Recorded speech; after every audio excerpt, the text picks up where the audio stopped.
Hello guys, welcome back. Something a little bit different today. Something we don't normally actually do, but I've got a parcel here from the Mantisden. Now, you would have seen these guys on Facebook. I'm going to do acrylic enclosures. Now, I'm not an absolute fan of acrylic enclosures, but I did like the look of these. So I thought, why not? We'll order a couple and we'll see what they're like. I have got something in mind to go in it, if it's suitable. So we will see. So let's have a look anyway. All the normal goodies with the packaging.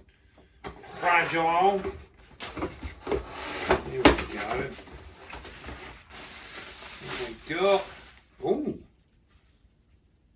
They got a pretty cool card, haven't they? Look at that. That's very smart, isn't it? I do like that. That's very neat. Now, so what we got, this is basically it. Now, from what I understand, these are pretty easy to put together.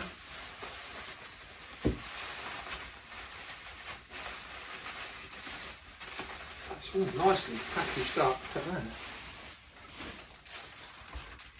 And here we have our two enclosures. Now, I went for the small arboreal one,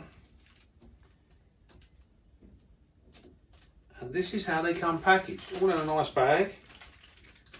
So what we're going to do, we are actually going to film just the one. This is all the pieces that that you get with it.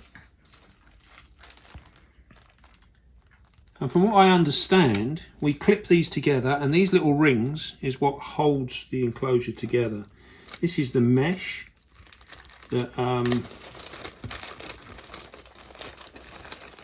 you get two choices of mesh. Don't want to lose any of them just yet, do we? We get two choices of mesh, and this is dependent on what you're going to be keeping in it, which I guess makes them nice and versatile, which is a very good idea. I do like that idea. So we have this mesh here, which we can use for things like your praying mantis and things like that. It's a very, very fine mesh. Ideal for when you're feeding fruit flies and things. And then we have a steel mesh, which I think is what we will be using. And that will go in the lid.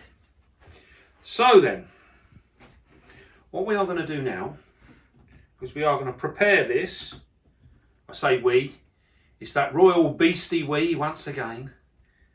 Camera lady is going to make the Mantisden enclosure. Because although it's idiot proof, it's probably not Dave proof. So we're going to let her do it. So, yes, we have all our bits. Let's see how she gets on.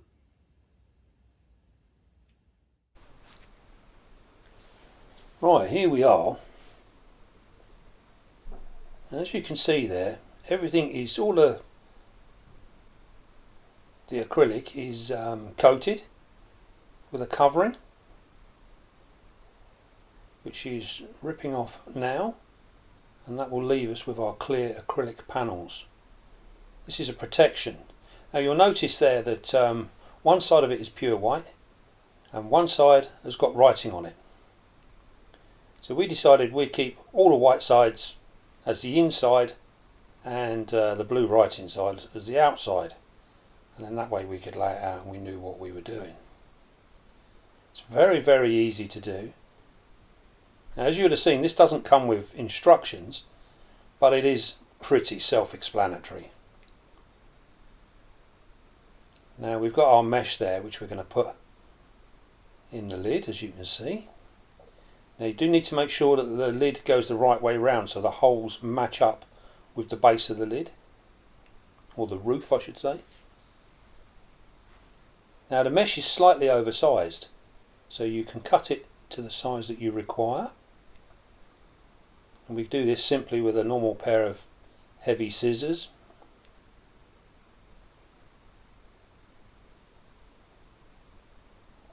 And it cuts very, very easily. Nice and neat.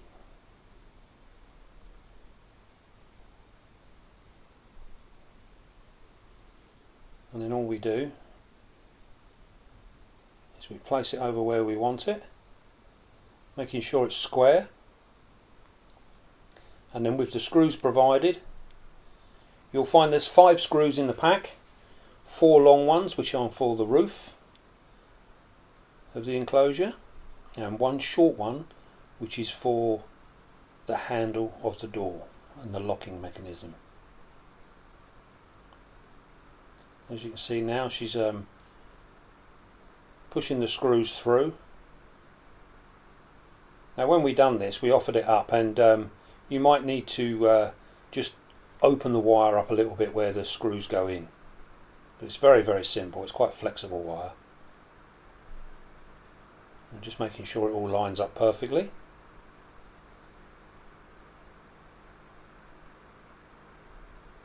And you see that one little screw there being a little bit stubborn. We just need to push it through the wire. And then there's a tiny little nut that goes on the other side. And we just tighten these up until they're finger tight. You don't want to overdo it. Literally just finger tight. It's only to hold it on.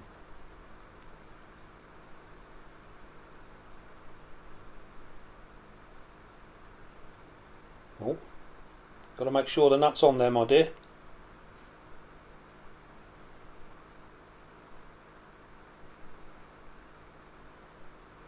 Now all tools are provided within the pack.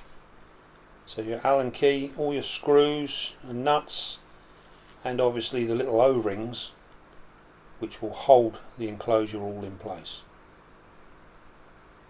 As you can see, they fit in quite easily.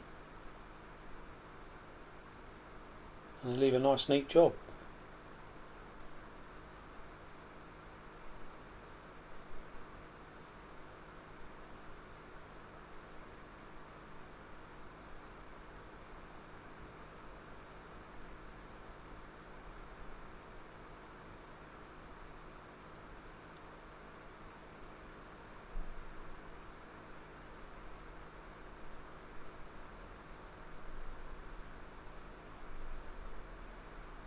Now this is probably the most fiddliest part of the whole operation.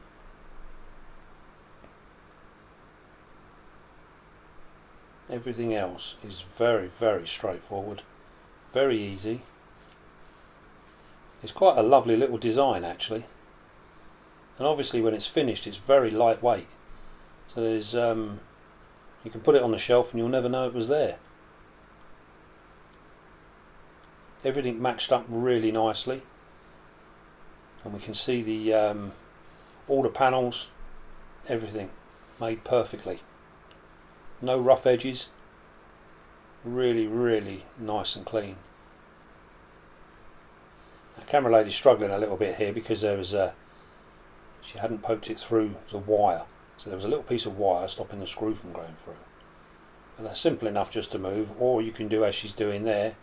Just screw the screw through it and it does the same job.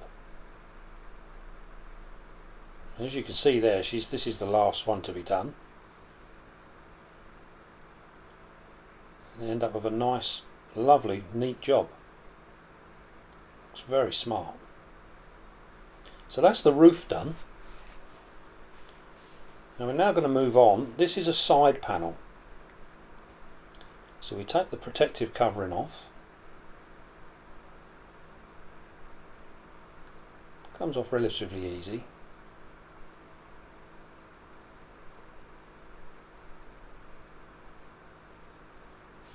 See, it's on both sides. Now it's important when you get the actual enclosure that you'll notice that on the 2 side panels there is a hole drilled in the side, as camera lady has shown you there. Now this is where the door hinges, So we need to make sure that that's where it's going to be. On the roof there, you see there's a little latch. That is the front of the roof. So that needs to be the same size, same side as the side panel where the hole is. Now what she's got hold of now is the back panel, the rear panel. You'll see there's no ventilation in the rear panel and there's no holes. So it's literally just a solid piece of acrylic. So we now slot that into place into the holes in the side panel and also the roof panel as well. And there you have it. So what we're going to do now, just to help out, we're going to put one of the O-rings and we're going to pull that down,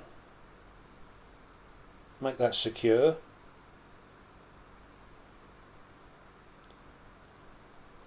A little bit fiddly the first one. She's using a crochet needle there, which did in fact make it a lot easier than trying to do it with your fingers. So now we have the base panel. Now it's important that we put the base panel on the right way round, because it is slightly longer than it is wide.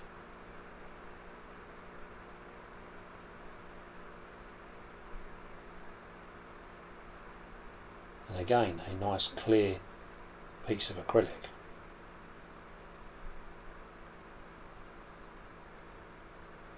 So what I'm going to do now is she's going to offer it up. Is it the right way round? No.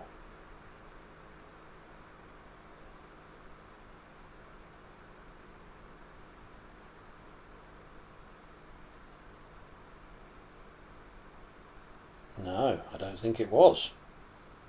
So now we're going to get it the right way round.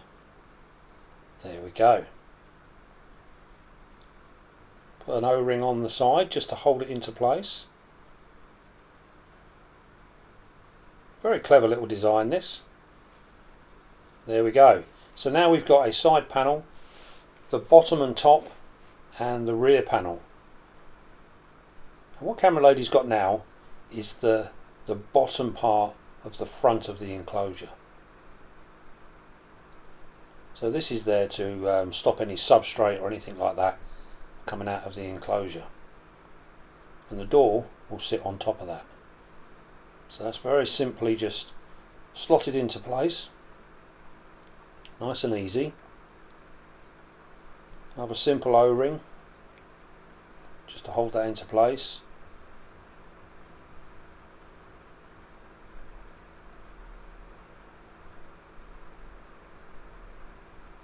There we go. So there we have it. Now all we've got is the one side left. You can just tell the sides because they've got the ventilation strips and they've also got that single hole that we mentioned earlier.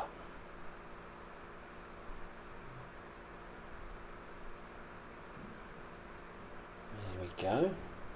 Make sure we get it the right way round now. There's the hole.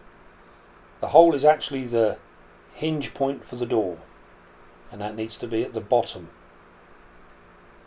See there? That all slipped into place really easily. Very, very square. So what we're going to do now is we're going to put all of the O-rings on now. Notice she's got the hang of that now. Look at that. Very smooth. Oh yes, we're showing off now. So we get all of the O-rings in place. It's important that they're all on, because this is what holds the entire enclosure all together.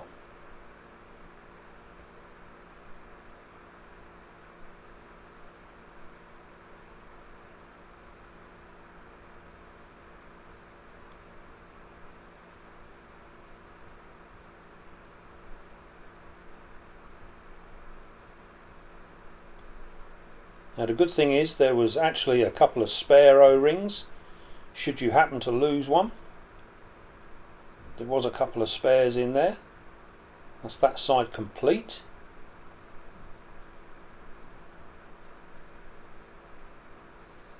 And now put the last one on the bottom panel.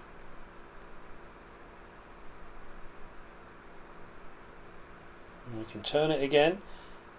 Now as we add the O-rings, the whole enclosure just becomes more and more rigid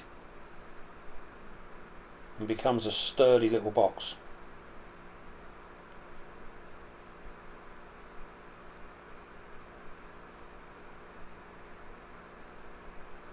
Almost there.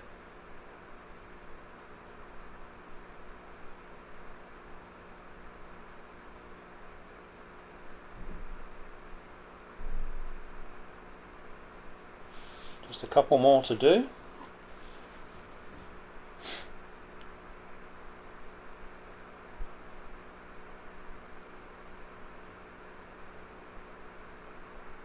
There we go.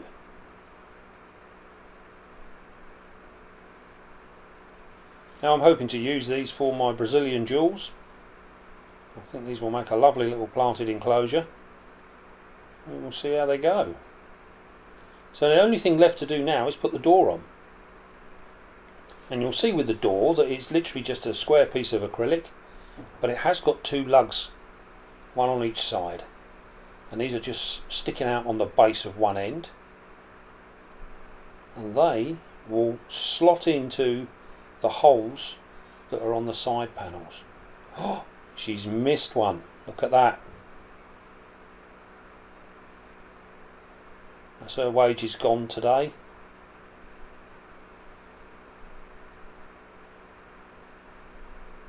There we go, all done.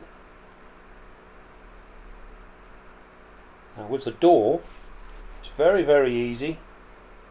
We've got to put the locking mechanism on it now, which also doubles up as a handle. That's just a simple screw. I do love the simplicity of this design. Very, very easy, very simple. No tools required. Literally plug and play. You're watching this in real time, so in the time it's taken you to watch this is exactly how long it took to build this enclosure. There was no editing here. This was done as you see it is how it happened.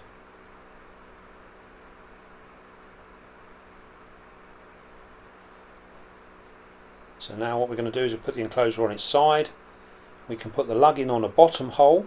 There you go, on the side. Just lift it gently, that pops it in. Nice and secure, complete with towel, and away we go. And there you have it. One very simple but incredibly good looking enclosure. Lovely job, camera lady. Action. Right then guys, well, what did you think to that? That was actually done in real time, so that shows you exactly how quick and easy it is to create one of these enclosures. Now for first off impressions, very pleased. Yeah, they're really quite nice. They actually fit together really well. The elastic band things, they're a cool idea. Nice little tip there, the crochet needle. You can get hold of them and you can pull that through. Really makes light work of it. Very, very easy. You also see there we went for the wire mesh on the top of this, and it's nice and easy to cut it. So you can literally, it's a little bit oversized to allow you to that room to be able to set it to exactly what you want. Simple scissors and we cut that off, nice and simple. And you see there it was all fairly easy. A little bit finicky with the screws, but nothing that we can't deal with. Absolutely perfect. Now, I'm actually thinking of putting my Brazilian jewels in these and giving them a try in these, because I want to give them a little bit more room and make a little bit more of a feature of them. So that will be an up and coming rehouse. In terms of their actual suitability, you can see these are primarily made for praying mantises, but because of the size that we have here, we can actually we can utilise them for other things, like our small celadonias, the trapdoor spiders. And the only thing I think we need to be aware of is maybe any water leakage through the bases. But apart from that, I think these would be absolutely brilliant. And if that does become a problem, we could always run a little bead of silicone down the inside here, and that would solve that problem too. So overall, cracking little enclosures. I do like these. We will do a rehouse and we'll see how we get on. And just keep your eyes peeled on the channel and we'll have some updates. Well, don't forget, please do like the channel, subscribe and share to everyone you know. We're getting all over the place. And if you're new to the channel, make sure you drop in the comments where you come from. Don't forget, world domination is incredible. We're even in Japan now. So it's we're everywhere. So yeah, all down to you guys. Really cool stuff. So then, until the next time I see you, don't forget, be calm, be gentle, and love your spiders. I'll see you soon, guys.